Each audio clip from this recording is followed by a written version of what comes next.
Commencer cette première interview de l'année 2025, je suis à Pau. Nous avons effectivement traversé le Grand Sud, nous sommes à l'opposé du Grand Sud, côté ouest, et je suis en compagnie de Jean Lacoste, adjoint délégué à la culture de la mairie de Pau. Bonjour Jean Lacoste. Bonjour. Merci beaucoup de m'accueillir dans cette belle ville. Et merci à vous d'y être arrêté, d'y être venu. Dans cette belle ville Pau, capitale humaine. Une question un petit peu, peut-être un peu trop singulière, mais pourquoi capitale humaine? Capitale humaine parce que toutes les politiques qui sont conduites depuis 2014 par notre maire, François Bayrou, ont cette tonalité d'être essentiellement tournées vers l'humain. Qu'il s'agisse de politiques culturelles, sociales, urbaines, environnementales, c'est d'abord de l'humain dont nous partons. C'est-à-dire que tout ce que nous faisons, c'est avoir le souci d'un meilleur quotidien et d'une meilleure vie individuelle et collective dans notre famille que constitue la ville. Capitale humaine, capitale culturelle aussi du Grand Ouest. Capitale culturelle résolument, et capitale culturelle depuis 2014 avec une très grande volonté de développer la culture, les cultures sur notre territoire et dans notre ville, absolument. Mais capitale humaine et capitale culturelle, ce sont deux terminologies qui vont parfaitement ensemble. Alors effectivement, capitale culturelle, la culture, on la ressent ici quand on vient à Pau. Pour ma part, c'est la deuxième fois que je viens à Pau en ayant découvert cette saison culturelle liée au jazz. C'est, pour commencer par le jazz, c'est quelque chose que vous avez volontairement souhaité créer? Alors oui, vous commencez par la fin, c'est-à-dire le dispositif le plus jeune, mais qui est singulièrement l'un des dispositifs aussi dynamiques qu'il est jeune. Parce qu'effectivement, lorsque nous sommes arrivés en 2014, la volonté de François Bayrou, c'était très simple. La mission qui était la sienne et à laquelle j'ai participé à ses côtés, c'était d'élargir le champ des possibles, c'est-à-dire l'offre culturelle, et c'était de permettre l'excellence, de faire venir ici l'excellence pour tous. Un peu ce que disait Jean Vilar, vous savez, l'excellence pour tous, l'élite pour tous, dans un souci à la fois, toujours pareil, capitale humaine, de penser à celles et ceux d'entre nous peut-être les plus fragiles, socialement, économiquement, qui n'ont pas la possibilité de franchir les frontières des départements, quitter la ville pour aller à la recherche d'une offre culturelle qui parfois est beaucoup plus riche dans d'autres métropoles ou dans d'autres villes. Donc nous, ce que nous voulions, c'était enrichir l'offre culturelle, mais surtout de faire venir ici les meilleurs, les plus grands, pour celles et ceux qui n'ont pas la chance de pouvoir prendre un train, un avion pour aller les rencontrer à Paris ou dans d'autres grandes villes. Et donc du coup, vous avez décidé de créer une salle culturelle, un pôle culturel du Foirail, dans laquelle nous sommes sur le plateau. Absolument. Alors on est parti d'un écosystème qui existait déjà. Il y avait à Pau, en 2014, déjà, par exemple, un orchestre qui était jeune, puisqu'il n'avait pas 20 ans, c'est ce qui est très jeune pour un orchestre symphonique, mais un orchestre très dynamique, un orchestre inclus dans la cité, un orchestre qui allait au-devant des publics, qui allait à la recherche des publics. Il y avait une scène conventionnée, qui était une scène à tropisme ballet contemporain, et puis il y avait des pans entiers de l'expression culturelle qui n'étaient pas, à notre goût, suffisamment explorés, exploités ou visibles. Alors il y a bien sûr ici une richesse de compagnies de théâtre locales, il y a des artistes locaux qui essaient de se développer, on y reviendra peut-être tout à l'heure, que l'on a entraîné dans ce grand développement culturel, mais il fallait bâtir et construire beaucoup de choses. Alors pour vous donner deux exemples, le premier grand chantier que nous avons construit, c'est celui de l'offre en termes de théâtre. C'est-à-dire que Pau, comme d'autres territoires, avait été pendant de longues années oublié de l'offre théâtrale. Je me suis amusé un jour à tracer deux lignes sur l'Hexagone.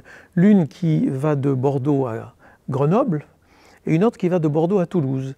Et au sud de la ligne Bordeaux-Grenoble, sur les 50 et quelques centres dramatiques nationaux, qui sont des lieux où l'on crée le théâtre, où on diffuse le théâtre, où on transmet le théâtre, eh bien sur les 50 et quelques centres dramatiques nationaux, il y en avait, je pense que c'est toujours pareil, dans les années 2014-2020, sous cette ligne Bordeaux-Grenoble, qu'une quinzaine à peu près.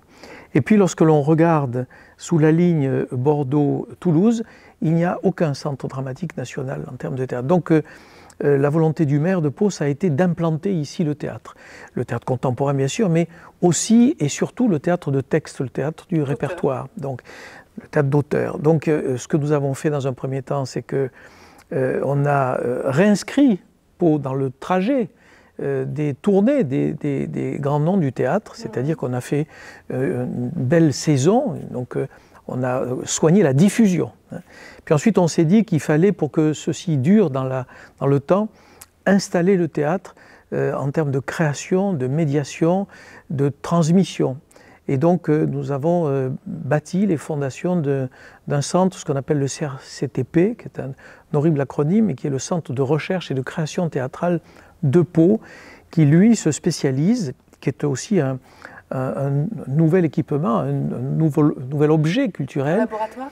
Absolument, un laboratoire qui a destination à rayonner et à diffuser bien au-delà de notre territoire autour des répertoires des 17e, 18e, 19e et début 20e français. Et tout ce théâtre qui quelquefois était abandonné par pas mal de jeunes metteurs en scène, Molière, Racine, Corneille, mais aussi Marivaux, Hugo, Rostand, et puis Claudel. Réinscrire la ville dans le parcours des grands noms du théâtre, donc ici depuis 2015-2016, d'abord avec Juliette Deschamps, qui a été l'une des premières à bâtir la saison théâtrale, et maintenant avec un metteur en scène très connu qui s'appelle Éric Vignier.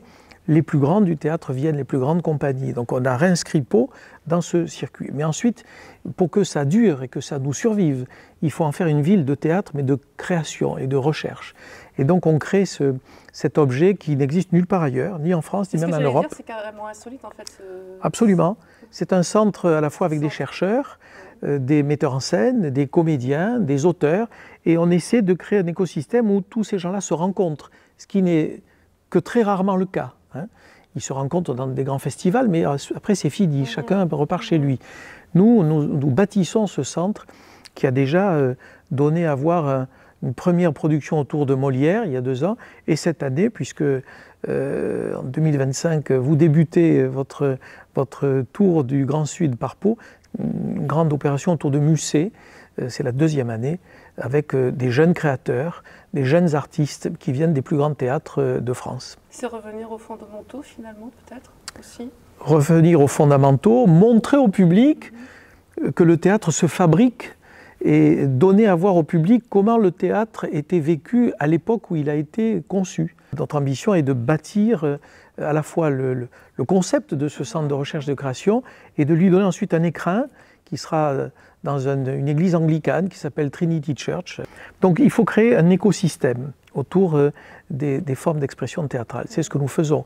Mais cette politique, elle est intégrée sur le territoire. C'est-à-dire qu'on a commencé par une saison théâtrale, puis ensuite bâtir et garder ici les metteurs en scène, les chercheurs, les comédiens sur notre territoire, et puis diffuser la médiation, ce qui est très très important aujourd'hui, pour construire les publics de demain. Eh bien, nous avons développé dans notre conservatoire un département de théâtre qui, depuis que nous sommes arrivés, grâce à tout cet assemblage-là, connaît un très grand succès, un très grand essor, ce qui nous a permis d'ailleurs de transformer le conservatoire qui était un rayonnement départemental et d'en faire un conservatoire à rayonnement régional. Mais ce que je vous dis là est valable pour le théâtre, mais aussi pour le jazz. Alors vous avez parlé du public de demain, mais finalement avec ces laboratoires, vous parlez aussi d'artistes de demain, de metteurs en scène de demain, de créateurs de demain aussi, parce que vous faites ça aussi concernant le théâtre. Mais aussi par rapport à la création artistique côté danse avec l'espace pluriel. La création artistique est très importante pour la ville de Pau ? Absolument. On essaie de faire avancer toutes ces politiques de front, c'est-à-dire la politique de diffusion, celle qui satisfait immédiatement le public, qui était en manque de théâtre, en manque de jazz. Là, tous ces manques-là sont comblés. On a pour la première fois donné un opéra à Pau cette année, ça n'avait jamais été le cas. Vous devancez mes questions, mais c'est bien. Voilà. Donc la diffusion, mais aussi la médiation, parce que moi j'ai l'obsession des publics de demain. Je vous dirai un mot de ce que nous avons fait avec l'orchestre sur ces sujets-là. La médiation, puis la transmission. Donc il faut former les jeunes artistes, les jeunes musiciens, les jeunes talents. Donc ça, c'est tout ce que l'on développe avec les partenariats avec le conservatoire. Et puis, tout ceci, au bout de quelques années, prend corps et devient homogène, intégré et donne du sens à une politique culturelle. Parallèlement à ça, nous avons également eu le souci de reparamétrer les espaces culturels dans la ville. Nous avions des espaces, des bâtiments, des salles dans lesquelles les artistes pouvaient s'exprimer. Alors vous avez cité Espace Pluriel, qui est une scène conventionnée à tonalité plutôt ballet contemporain, théâtre de corps, hein, c'est ça, très identifié au plan national. Mais également, on a ici, je vous l'ai dit tout à l'heure, un très bel orchestre symphonique avec un très beau chœur auquel j'ai voulu, moi, adosser un dispositif qui s'appelle El Camino, hein, sur lequel je vous dirai quelques mots, et puis la saison théâtrale, et puis la saison de jazz. Et donc le maire a souhaité transformer un bâtiment qui était un bâtiment emblématique, une ancienne halle à bestiaux, une halle qui servait aux agriculteurs locaux pour venir échanger et vendre le bétail, un peu comme la halle au grain à Toulouse. Nous avons transformé notre foirail, qui était une halle, un marché aux bestiaux autrefois, en une salle de spectacle qui est donc sortie de terre juste après la crise sanitaire Covid, ce qui est là aussi singulier. Je crois que nous sommes la seule ville en France à avoir fait émerger de cette terrible crise un objet culturel. Et aujourd'hui, tous nos acteurs culturels vivent dans cette salle, partagent cette salle. C'est le cœur battant. Pardon, mais je dirais même un pôle culturel à 360 degrés, parce que vous avez aussi le cinéma. Absolument. C'est un pôle culturel dans lequel nous avons déplacé le cinéma d'art et d'essai qui était un peu contraint dans ces murs. Donc là aussi, on a augmenté la capacité du cinéma d'art et d'essai avec un pôle de 3 salles, à peu près 500 et quelques places, et puis cette salle de spectacle dans laquelle nous nous trouvons, qui fait pratiquement 600 places. Donc on a là un véritable... le cœur battant de la diffusion et de la création et de la transmission à Pau se situe ici. Mais pour autant, nous avons d'autres salles. La saison théâtrale trouve sa raison d'être aussi dans un magnifique théâtre à l'italienne qui s'appelle le Théâtre Saint-Louis, qui est dans les murs de la mairie. Et donc, les comédiens, les metteurs en scène naviguent entre la salle du Foirail, le Théâtre Saint-Louis, un petit théâtre qui est situé dans un quartier politique de la ville que nous avons rénové, qui s'appelle le Théâtre Saragosse, et puis bon, d'autres salles comme le Zénith, qui sont des salles avec une dimension un peu différente et des destinations différentes. Mais vous voyez, toute cette politique, elle est cohérente, c'est-à-dire on n'a pas mené une orientation isolée, on a tout fait suivre d'un seul train, c'est-à-dire la diffusion, la création, la médiation et puis les bâtiments qu'il a fallu créer dans la ville pour donner du sens et du corps et du lieu à tout cela. En soi, c'est peut-être ça la définition de la culture pour tous finalement, parce que le public, quelle que soit la salle où il peut aller voir, quel que soit le spectacle, se retrouve par rapport à sa propre... Alors ça, c'est un vrai sujet, la culture pour tous. D'abord, moi, je fais partie des gens qui pensent que la culture aujourd'hui est probablement l'un des moyens, l'un des outils qui peut sauver le monde et les sociétés qui sont fracturées, qui sont en permanence conflictualisées. Tout est sujet à affrontement, à conflit, les réseaux sociaux, enfin vous voyez le monde dans lequel nous vivons. Et il y a des îlots comme ça de bienveillance, de partage, de tolérance, de regard bienveillant de l'autre. Ce sont les îlots culturels, ce sont les lieux où les artistes viennent finalement nous délivrer les meilleures des prescriptions. Ils viennent nous tirer vers le haut. Hein, voilà. Et la culture pour tous, c'est ça. Donc c'est, comme je vous disais, les meilleurs doivent venir à Pau. Ce que pense François Bayrou, c'est que une ville de taille moyenne, si elle veut survivre, si elle veut tirer son épingle du jeu, elle doit avoir une politique d'excellence. Il faut qu'elle soit excellente dans tous les domaines. Pau n'était pas une ville culturelle dans sa fibre, dans sa génétique. C'était une ville sportive, et ça le reste, une très grande ville sportive.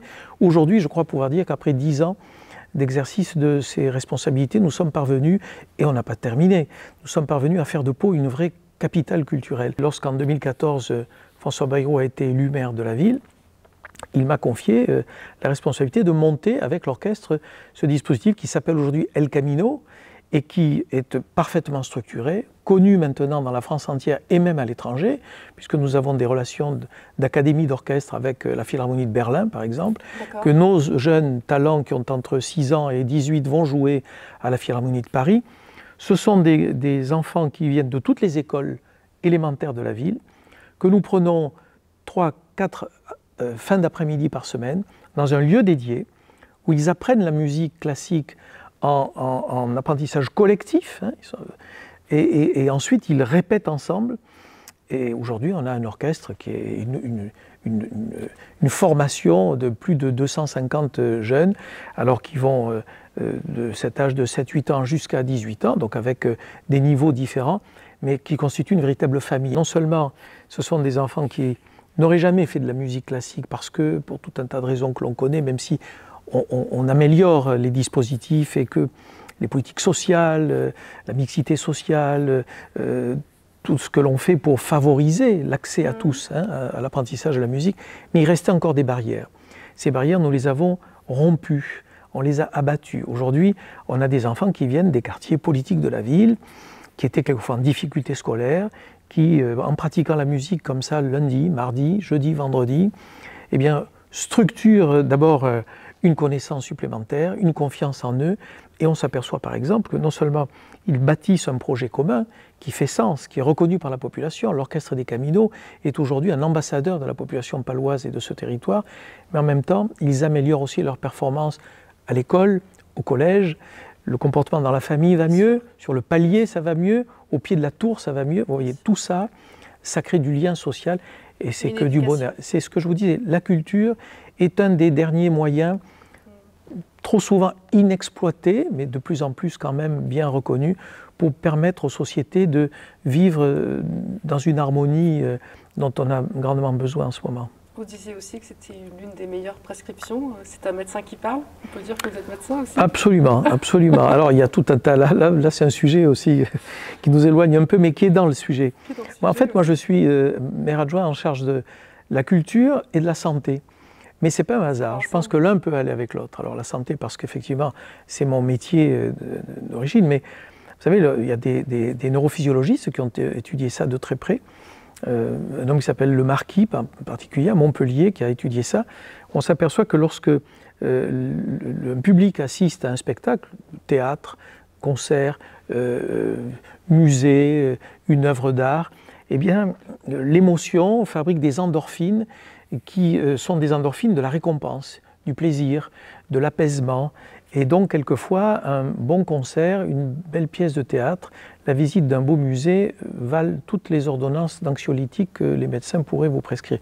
En tous les cas, je favorise moi et je conseille davantage les manifestations culturelles. Les formes culturelles, notamment le jazz, puisque vous avez créé cette saison il y a 3 ans, avec la première année un concert à peu près par mois sur la saison. L'année suivante, vous avez doublé les concerts. Pourquoi ? C'est parce que le public... Alors, on s'était dit avec le maire en 2014, la mission sera partiellement accomplie lorsque il se passera quelque chose tous les soirs à Pau, et encore mieux lorsque les publics seront un peu frustrés, c'est-à-dire « Ah, je voudrais aller à tel spectacle de théâtre, mais en même temps, il y a un concert de l'orchestre. » Vous savez, choisir, c'est renoncer, et la frustration, quelquefois, c'est un moteur. Aujourd'hui, on y est parvenu, parce qu'effectivement, cette salle, en 2025, il n'y a pas une soirée de libre. Tout est occupé par les différents équipements et les différents partenaires culturels qui travaillent avec nous. La saison de jazz, d'abord parce que ici, c'est une ville qui a connu le jazz, qui a vécu avec du jazz. C'est ici, par exemple, qu'a été inventé le Chicago Blues. On a eu un homme qui était une très grande personnalité dans la diffusion du jazz qui s'appelait Morgantini. Et ensuite, il y avait également une manifestation qui s'appelait les Guitar Masters dans des temps anciens. Et donc ça a disparu. Pourquoi ? Parce qu'il n'y avait pas une vraie volonté politique, et puis il faut trouver les hommes et les femmes pour bâtir ça. Et donc je disais au maire, nous disions avec le maire qu'il fallait renouer avec le jazz à Pau. Et puis, je vous disais tout à l'heure qu'on a la chance d'avoir des programmateurs, c'est-à-dire qu'on cherche toujours les meilleurs pour venir nous conseiller, nous aider.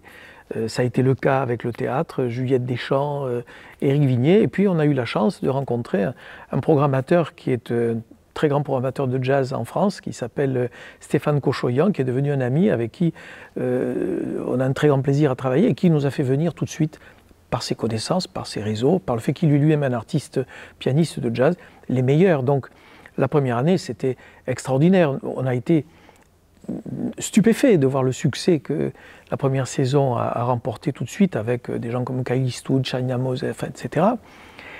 Et lorsque la deuxième année est arrivée, on a limité le nombre d'abonnés, mais on a très bien vu qu'on frustrait beaucoup le public. Donc j'ai suggéré au maire que nous doublions les levées de rideaux, et donc on a doublé, et aujourd'hui, même doublé, c'est toujours complet. Donc il faudra qu'on rentre dans une réflexion peut-être, on ne va pas tripler, c'est pas ça que je veux dire, mais c'est dire que ce public, le public palois, est un public qui a soif de concerts et de culture. Donc oui, moi, c'est un vrai plaisir de pouvoir répondre à cet enthousiasme. Donc là, c'est notre 3e saison, et tous les concerts sont doublés, et on a effectivement 2 levées de rideaux par mois. Hein, voilà. Donc c'est une vraie saison. Très conséquent. Très conséquente. On a d'autres projets pour le jazz dans les années à venir. Nous avons inscrit Pau dans le circuit des plus grandes jazzmen et jazzwomen du monde. Félicitations. Alors, en tout cas, le théâtre, c'est pareil aussi. Et là, parlons peut-être de musique classique et d'opéra. Vous avez ouvert l'année dernière, enfin, vous avez ouvert cette saison 2024-2025 de musique classique avec un opéra, Così fan tutte. Alors voilà, l'orchestre a été créé il y a un peu plus de 20 ans maintenant, oui. Ce qui est très très très jeune pour un orchestre de ce type-là. C'est un orchestre qui maintenant est reconnu nationalement bien sûr et internationalement. De Pau et de Béarn avec voilà. Faisal Karoui son chef Faisal Karoui, qui est un immense chef d'orchestre, qui a dirigé au New York City Ballet, qui est viscéralement attaché à l'orchestre de Pau. C'est son cœur, c'est sa famille. C'est un orchestre qui à la fois, bien sûr, s'inscrit dans la grande tradition des orchestres symphoniques français, européens, mais c'est un orchestre aussi qui est inscrit dans son siècle et dans le futur parce que c'est un orchestre qui va vers les publics. C'est l'un des premiers orchestres à avoir joué au pied des tours dans les quartiers politiques de la ville. C'est un des premiers orchestres à être allé à la prison. C'est un orchestre, je dis souvent, c'est un avion Rafale et un 4x4, l'orchestre de Pau, Pays de Béarn. C'est un orchestre absolument merveilleux avec des musiciens merveilleux et qui est animé par une équipe de direction, Faisal Karoui, Frédéric Morano, qui sont des gens extraordinaires. Et donc, la commande politique qui a été la nôtre en 2014, ça a été d'arrimer à cet orchestre, parce qu'il n'y avait qu'eux qui pouvaient faire ça, ce dispositif culturel, social, d'El Camino, où aujourd'hui on couvre tout le champ. Hein. L'orchestre, aujourd'hui, il est dans tous les foyers, dans tous les quartiers. Donc il y a vraiment une saison symphonique, en fait, il y a une véritable saison symphonique. Très grande saison symphonique. Et peut-être une saison lyrique aussi? Alors, cette année, pour la première année, nous avons démarré. C'était la seule case que l'on ne cochait pas, l'opéra. Oui, avec Così fan tutte. Così fan tutte, et donc... très bon choix d'ailleurs. Voilà, magnifique, absolument, magnifique opéra. Et je pense qu'on va rééditer, si ce n'est tous les ans, au moins tous les 2 ans, pour pouvoir inscrire l'opéra dans nos saisons. Un autre élément qui distingue l'orchestre de Pau, et ça c'est une volonté du maire, le maire a souhaité que ce soit l'orchestre qui puisse accueillir les plus grands talents, les plus jeunes talents pour leur premier concert. C'est-à-dire que les grands talents, les grands instrumentistes, pianistes, violonistes, violoncellistes, chanteurs, qu'ils sachent que Pau est une scène qui va leur être offerte pour démarrer leur carrière internationale. Comme ça que des gens comme Alexandre Kantorov, par exemple, ont démarré à Pau, et bien d'autres. Hein. Donc nous accueillons tous les plus grands virtuoses et solistes. Faire un tremplin. Un tremplin, et puis ensuite... Mais vous savez, c'est formidable parce qu'ils nous le rendent, ils n'ont pas oublié ça. Donc ils reviennent à Pau. Et donc on crée comme ça un lien avec le public. C'est finalement une grande famille. Merci beaucoup Jean Lacoste pour ce bel échange culturel. Merci à vous. Merci et restez, revenez. Je reviendrai. Merci. Merci beaucoup.